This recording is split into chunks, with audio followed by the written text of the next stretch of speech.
This video is part of a collaboration of YouTubers called Untold Black History. Be sure to check out the others after watching this one. There will be a card to the playlist near the end of this video, and a link in the description. Thanks for watching.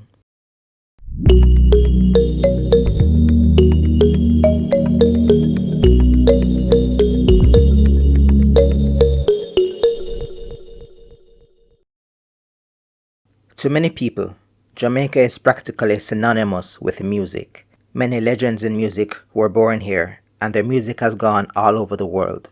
I am sure most anyone watching this video could name at least one of these legends right now if I asked, so I will. Drop the name of a Jamaican music legend in the comments. This video is about a genre of Jamaican music that is not only far-reaching, but also controversial. It has defined a Jamaican subculture for decades, and is showing absolutely no sign of slowing down.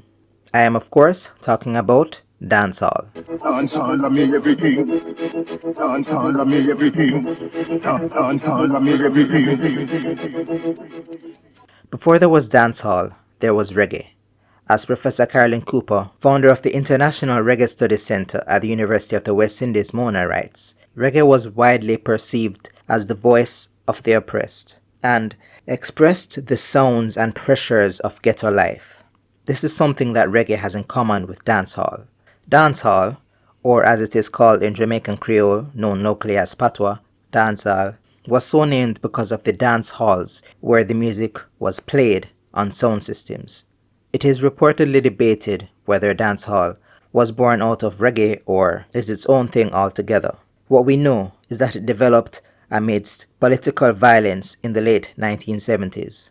Politicians formed business deals with dons for gang support, and violence was an ever-present reality for the poor communities of Jamaica. With all of this happening, an innovation in music was taking place. At this time, record producers were adding voiceless versions of their music tracks on the reverse sides of their records. These were called versions, and were sort of like karaoke versions of the music. These provided opportunity for anyone to talk, sing, or DJ over the tracks.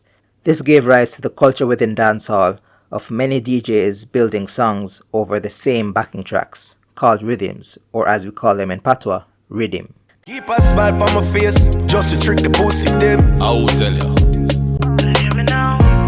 It a got too late for Balocha. And you know I say you're summertime. You catch it on the edge and the suburban nice. That brings me to an important innovation of this fledgling genre of music. Unlike older genres like ska and reggae, dancehall was and is typically performed in patois. This is, I think, part of what made it such a force within Jamaican culture. Dancehall seems to be the voice of the people in ways that previous genres weren't. Ska and reggae were largely performed in English. If you know me, you know that I am a strong advocate for the Jamaican language. Despite the fact that it is a second language for many Jamaicans, English is the country's official language, the language of commerce, education, and almost all official communications. Patois, on the other hand, is seen as the language of the uneducated, crass, rude, and not even a language. Still, there has been a slow evolution of thought over the decades, with musicians moving from so-called proper speech to finally a full embrace of patois, at least within the musical sphere. Even politicians are aware of patois as the language of the people, often code-switching during their live campaigns, even if their more official announcements are in English. It wasn't a smooth transition to patois though.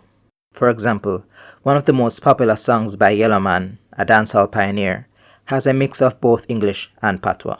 I'm getting married in the morning. Ding dong, you hear the church bell ring. She have me yellow baby, and I'm gonna mind it. So take me to the church on time. But you me man.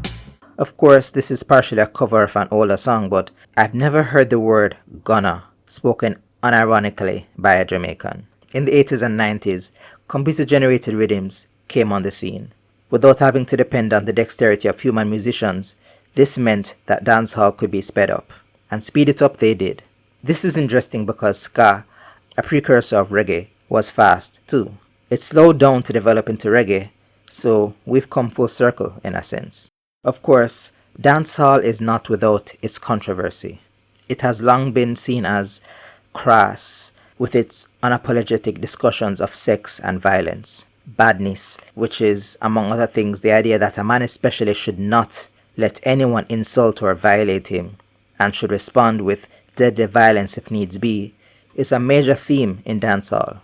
So are promiscuity, sexual conquest, very rough sex, and quite a few illegal activities. Oh, and of course, weed. As I said before, dancehall has long been the voice of the ghetto youth, a means of expressing their ideals and even their frustrations. While this has not slowed down, there has been a deviation from wider dancehall culture in recent years. For example, dancehall has seen the emergence of Christian DJs, such as DJ Nicholas. What a whole heap of sin to get with that. How me I go do this? And Craig C., a young DJ who was tragically killed quite early in his musical career. No matter how wide and no matter how deep, Mr. Nothing can take your love away. Mr. Nothing can take your love away. As if that wasn't enough, Jamaican-Canadian DJ Lexicon became the first openly gay artist to release dancehall music in 2024, promoting LGBTQ visibility in his music. We coming out and we pretty like a Barbie. Short shots, crop top, we go all in. Broke out like you are yardy. Ready for the body man party. In case you aren't aware of how groundbreaking that is, dancehall culture has largely promoted very strict sexual boundaries, especially for men. In fact, homophobia has been and continues to be a prominent theme in dancehall. Dancehall has always been the voice of the people in many ways, and I think it has power to give voice to the disadvantaged within Jamaica, from the streets of the ghetto to who knows where else. I don't know what the future holds for dancehall, but I am interested to see it. This video is far from a complete history of dancehall, and I believe it should be further studied, and its history shared with Jamaicans and anyone else who enjoys it.